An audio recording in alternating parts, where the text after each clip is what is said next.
Okay, here we are. I think we're going live with Jack Kelly. Christine, we good? Let me wait for the official notice from LinkedIn. We get the official notice. Yeah, I usually get it before LinkedIn. It's now streaming. Yes, Here we go. Happy Monday. Good morning. Hey, listen, I got some serious news first to talk about. Take off my glasses, show how serious I am. So,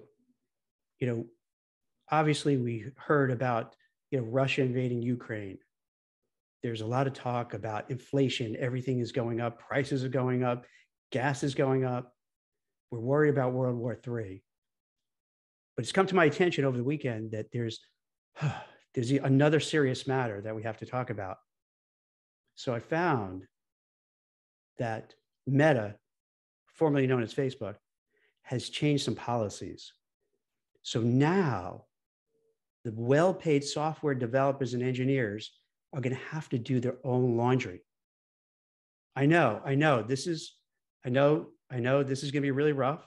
It's going to be a hardship, but it seems that Meta, which is kind of getting beat up, Meta, think about it, or Facebook, I'm not sure what I'm supposed to call it now. They had a huge ride. Think about it. Mark Zuckerberg, a college kid, build this up, straight rocket ship, everything is great. Well, I think a lot of people who weren't happy about, data privacy didn't think it's great, but, for him personally, really great, just moonshot, everything went well. And now it seems to be unraveling. He's spending billions of dollars to build the metaverse. Apple, Google, other places are now saying, hey, if you want to be on our platform, you have to abide by privacy rules. And they really don't want to do that. So they're losing business to other places and say, you know what, we'll go somewhere else, put our ad money somewhere else. And Google is getting a big share of it. Their stock price has been hammered. TikTok is, I don't know how many of you watch TikTok or go on TikTok. I do all the time now. And it is overtaking YouTube. I don't know where it stands to Facebook, but definitely stealing market share. So they're getting hit left and right. So it seems that they're tightening the belt. They're not going to do the laundry now. And then also, from what I don't know if you know much about, Google and Microsoft and Apple and Amazon, all these places, they have these kind of lush cafeterias, free breakfast, free lunch, kombucha on tap, nap pods, you name it. It's just amazing. And they do it, I think, in part because they want to really, hire and find the best and keep the best in a time now where there's a great resignation, war for talent to make people happy. But also, if you have all these great amenities, you're going to stay there. You're not going to leave. You're going to stay and work all day long. But I imagine the company starting to feel, hey, we can't keep giving these things if we're starting to lose money and our stock price is crashing. Another thing that happened is they would have these. You could take out food and bring it back home. Take out one of those boxes, put all the food in, take it home for your family, friends. They're kind of putting the kibosh on that too. So if you're in Meta, my heart goes out to you. I'm going to put something on my LinkedIn to show my allegiance to you, that I feel your pain. And I'm not saying this to mock it. It's just one of these things where in a time that is just chaotic and wild and nuts, and we're afraid and scared, and there's anxiety, I think we need a little levity every once in a while. And this is one of the stories that, I'm sorry for Meta employees. I don't mean any ill will. And I think you can tell I don't mean any ill will, but you need a little levity. What do you think about that, Christine, Mike, Unadi, in terms of you have to do your own laundry, you can't bring back food, and then you're losing out on. And to be fair, a lot of these people, when you go to a place like Meta, you're doing it because you're going to get stock and stock options. But if the stock and stock options aren't performing well, then you start doubting, like, why am I killing myself and putting all these hours? Maybe I should move somewhere else.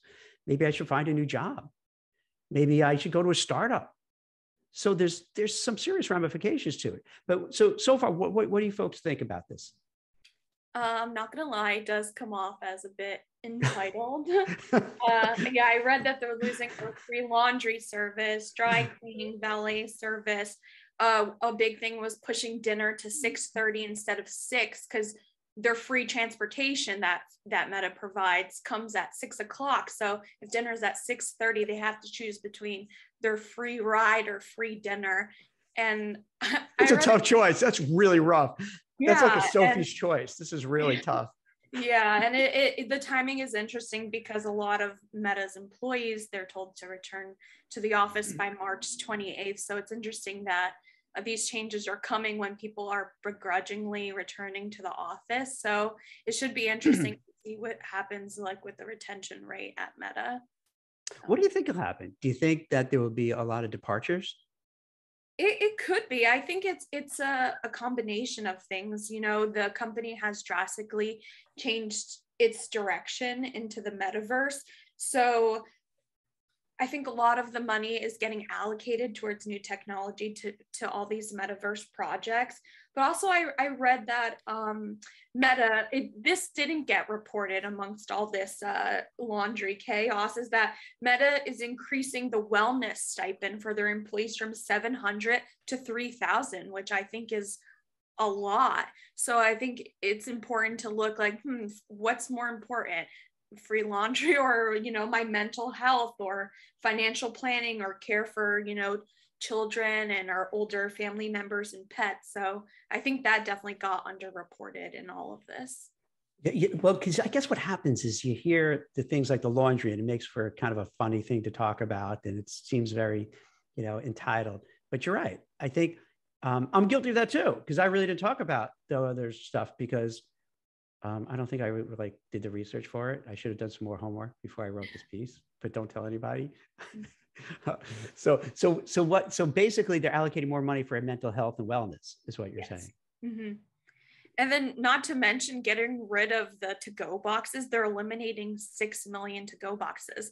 Wow. There was a food service member from Meta who said that employees would cram like 3 to 10 to-go boxes full of like steak, and so it's less about like the perk and like the company culture as it is just like pure glutton and greed. Like.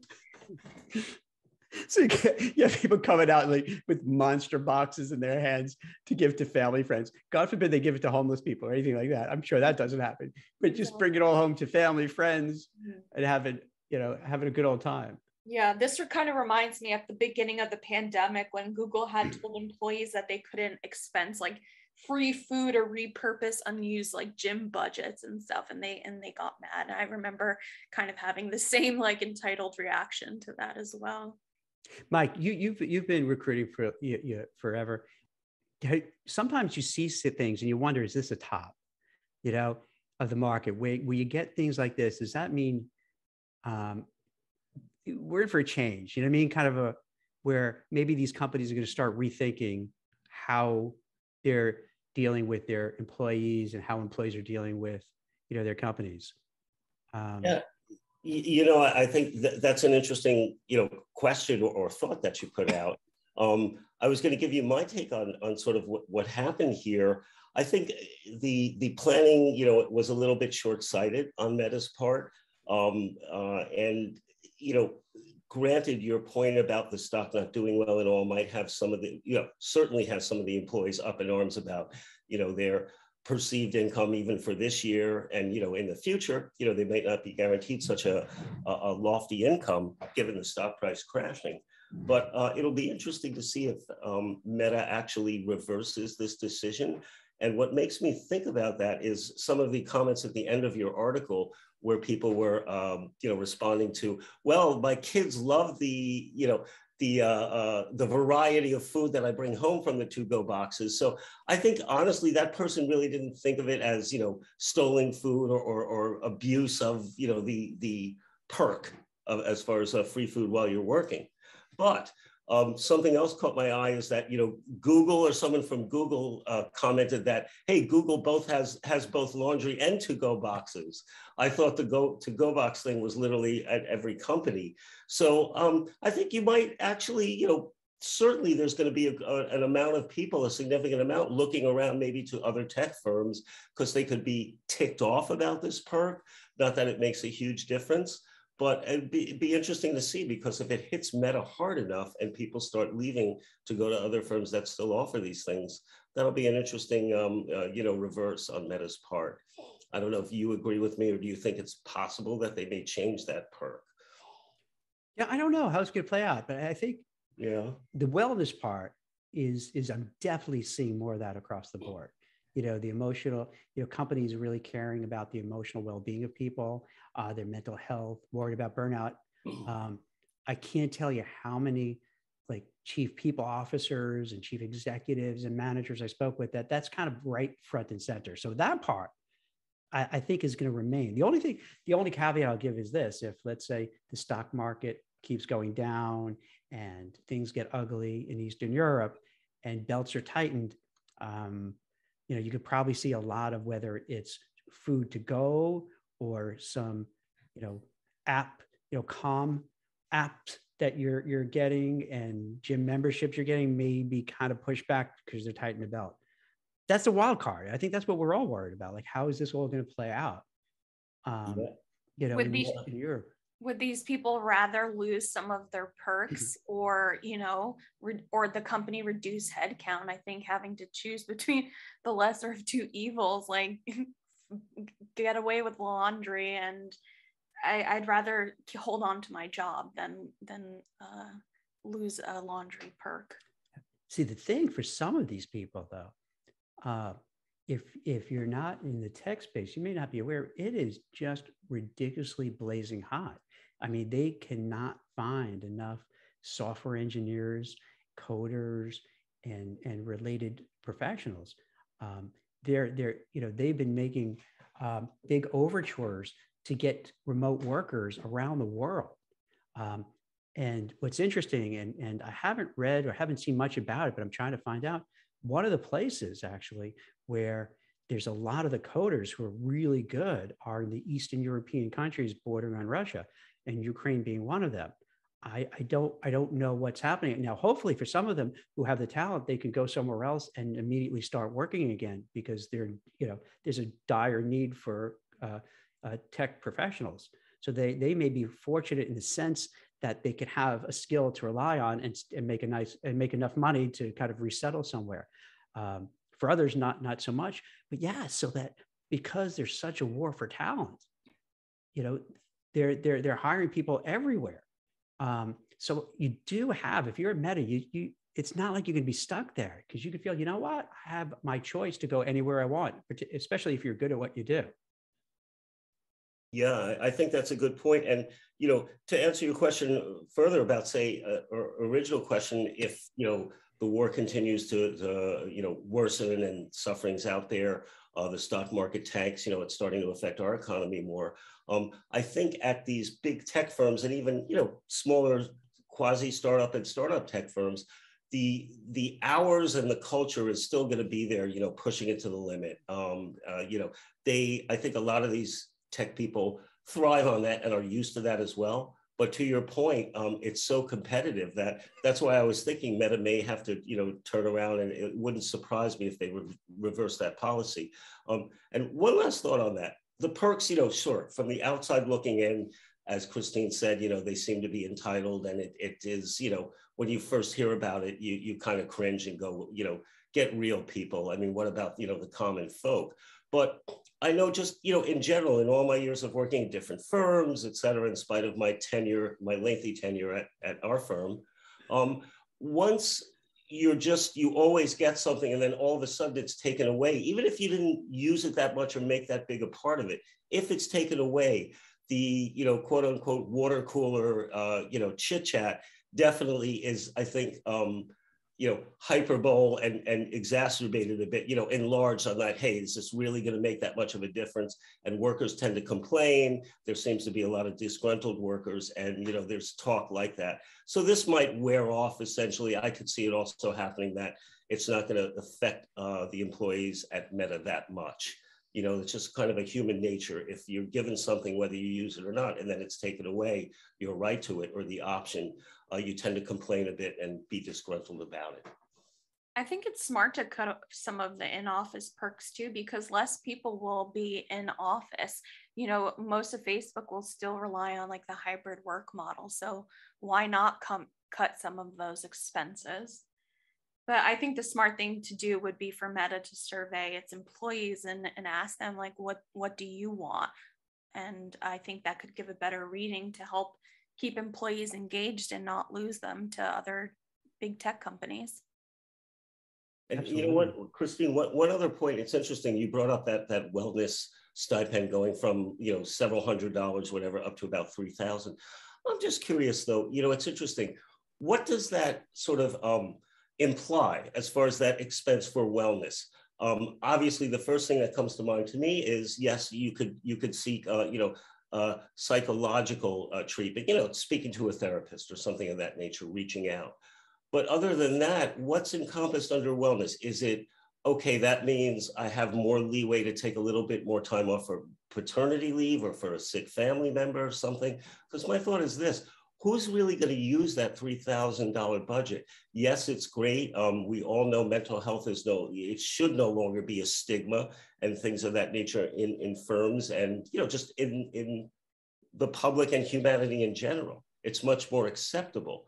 But I think in the corporate workplace world, there's still a lot of fear and trepidation, I think, before someone may come out and admit that they're looking for that help or they could use it or they're feeling unsettled. So what really is going to be spent on that $3,000 and how much of it will be used? It'll be interesting to follow those statistics and numbers if we can get access to that data down the road. Yeah, I read that it would go towards physical, mental health, financial planning, and caregiving for children, older family members, and pets. And I think it's great that they're allocating that funds because I don't know if you've looked into the price of therapy, but it's expensive.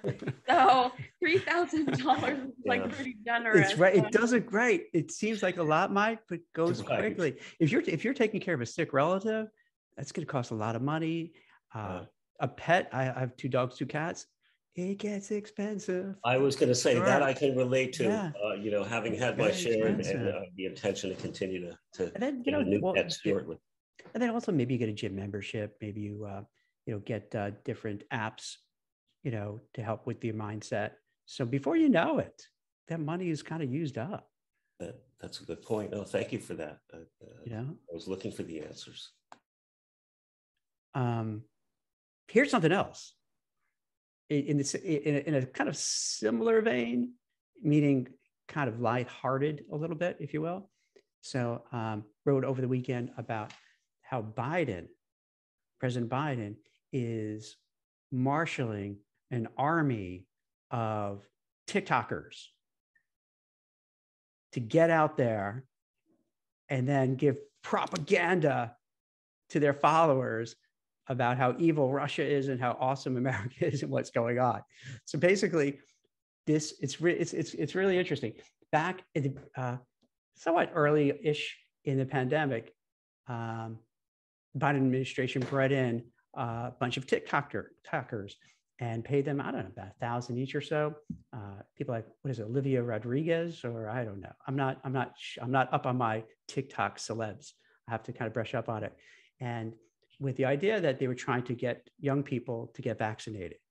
So fast forward to now, Biden, Jen Psaki, other people in the White House had a virtual meeting with about 30 TikTok celebrities to brief them on what's going on in the Ukraine, what's going on with the Russian invasion of the Ukraine, you know, fielding questions with the thought process is that they're influential, people follow them, people listen to them, and this way they could kind of share what's out there and cut down on any disinformation. So let me put that out there. I don't know if I have any feelings about this. I don't know how to process this, to be very frank. I'm not sure. It almost seems surreal that you do that, but then the way things play out, I mean, if a certain media gets attention and TikTok is blazing hot and has a huge audience, kind of does make sense to have people who you could relate to kind of give this message. What do you all think? I think. Oh, Mike, you can go. I'm sorry. I think it's a great idea.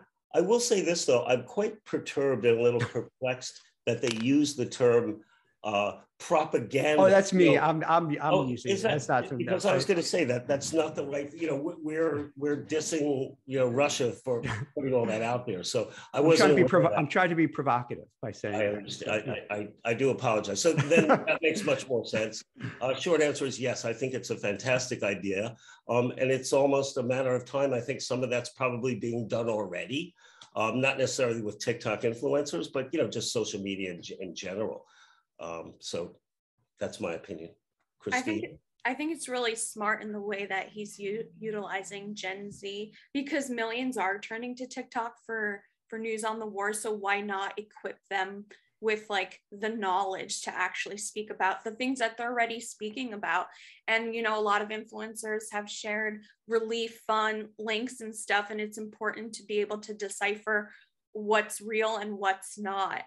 And yeah, I think, my generation, we kind of had, rock the vote. So this isn't unnecessarily like unprecedented, but I think he's utilizing the Gen Z in a way that is very interesting. And I think just very smart.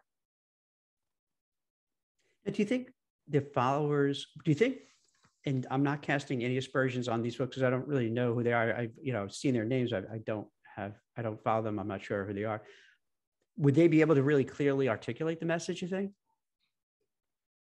I would hope so. I would just hope that they would share links to like these resources and stuff, because a lot of, people do call on them to speak. If you're an influencer and you haven't spoken on the Ukraine, if you look under their comments, they'll say, why haven't you spoken about this? So I think if they are going to speak on it, I'd rather them equipped with the knowledge to do so.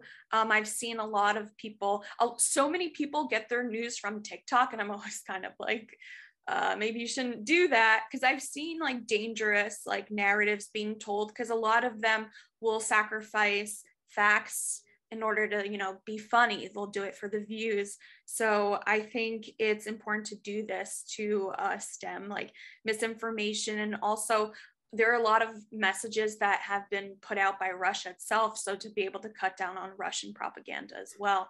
I think something that we should teach in schools is media literacy, and then I think that we would have less of this fake news and problem with misinformation. And we are holding these social media sites accountable. We've seen that with Facebook and Twitter, and now it's TikTok's turn, and they're going straight to the sources by arming them with the knowledge.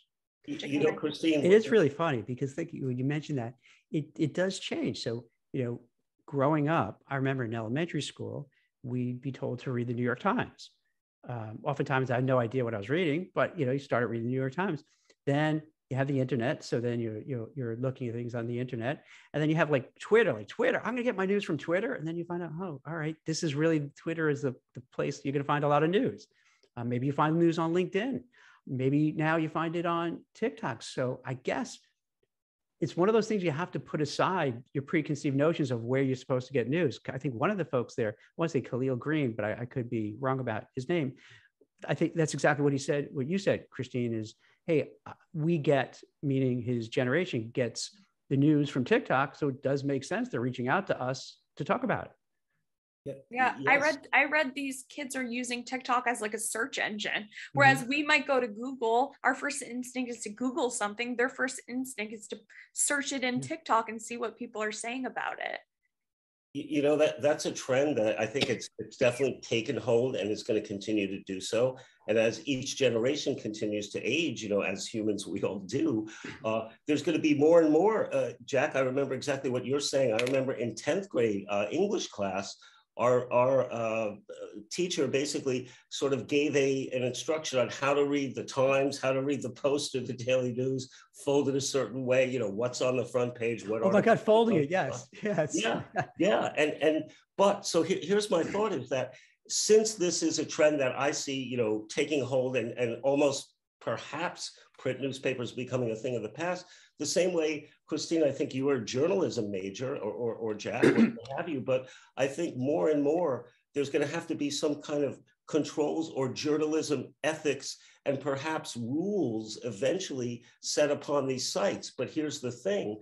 What is social media? What's going to differentiate between what's considered a journalistic a viewpoint that has to be regulated versus just general free speech social media? So it's a very complex thought, and I think something that has to be dealt with in the future. Otherwise, fake news is just going to be the norm, and I don't know where this can lead. But it's definitely the present and the future. Something's got to be addressed. Definitely interesting times. Last thing, topic I want to bring up real quick is the job market has been so hot for a while now. And I just want to prepare people who might be looking for a job, might be looking to advance within their career, within their own organization. Don't get discouraged if things start taking longer, or you don't hear back, or perhaps you get rejected, because I have a feeling the longer this goes on in terms of the Russian invasion of Ukraine and the uncertainty, it makes it too easy for companies and executives to just say, let's tap on the brakes and let's take a wait and see attitude. Because I've seen this throughout the last 20 plus years of my recruiting career. Whenever there's this wild card thrown where you don't know what's going to happen, it just becomes really easy. And I'm not even blaming management, because I probably would do the same thing, is that when you're not sure what's going to happen and where things are going to go, it just makes it too easy to say, just let's hold off. Now, that does not mean to imply that everything stops, not at all. And it doesn't mean that they're going to fire people, let people go, or enact hiring freezes. I want to be clear. I'm not saying that. What I am saying is, on the margins, you go in an interview and you don't hear back. It may not be because it's not because you didn't do well. It's because maybe let's just wait and see what's going to happen first. So we're going to slow walk the process. Now, they're not going to tell you that. They're not going to say, hey, we're afraid what's going to happen, geopolitical events, so we're just going to bury our heads like ostriches and hope everything goes away and we're not going to do anything. They're not going to say that. But what they'll do is, they'll call you for an interview. They'll talk, but they're going to take their sweet time because they're not sure what to do. And, and I think it's important because we've talked about mental health before, because it does mess with your mental health and emotional well-being. When you send out resumes, you don't hear back, you go on interviews, you don't get feedback, you get ghosted, and it can really take a toll. So if it's happening in this particular point of time, I would kind of look at it and frame it from, hey, I don't want to use unprecedented times because it's been so overused, but I just used it. We're in unprecedented times. And so it's reasonable to expect it could be a little clunky for the foreseeable future until we kind of have a better sense of what's happening. So don't get upset, don't get worried, don't think it's you and maybe you did something wrong. It's this what's going on on a huge geopolitical level. So just hang in there. I would still say, keep looking for a job, keep interviewing, keep trying to get that promotion and all that stuff. Don't give up on it. But if it doesn't happen right away, don't get frustrated. Don't let it get you down. In fact, here's a contrarian. I'll leave you with this. There's a contrarian view too, is that it's probably likely a lot of people who are thinking of looking for a job may just put on the brakes because they currently have a job and they figure, you know what, let's just see what's happening. We got the war. We have this big thing to bring people back to the office and kind of with a hybrid model. Maybe let's see what happens before I go and wait. So then if you have a lot of people on the sidelines, you have less competition. So then you could go hard because at least you'll stand out. You won't have as many people competing against you for the job. So that's kind of a contrarian point. So instead of saying, hey, I'll just wait it out, kind of keep going and keep moving and keep trying because you're going to stand out with less people interviewing for the same job that you're going for. Christine, Unadi, Mike, any other last parting thoughts? I think this is an interesting time because, juxtaposed with this huge geopolitical event is also just like the call to return to the office. So it'll be interesting to see if people were just loud in saying that they didn't want to return to the office, but then will just yield to the company saying, come back, or if they'll leave. So that should be interesting to see how that will influence the job market as well within the next couple months. Yeah, this will be a good topic moving forward as we get some more clarity. Like as people coming back, are they going to come back, or are there going to be enough companies out there that are remote first or offer remote work and say, you know what, you want me to come back? I don't want to go back to the office. I'm going to go, I'm going to just take my chances, resign, and go somewhere else. So yeah, as this develops, we'll keep you posted and see what we're hearing. For instance, this morning I was just writing a piece. There's an Upwork study saying that nearly 20 million Americans were, quote, planning to relocate.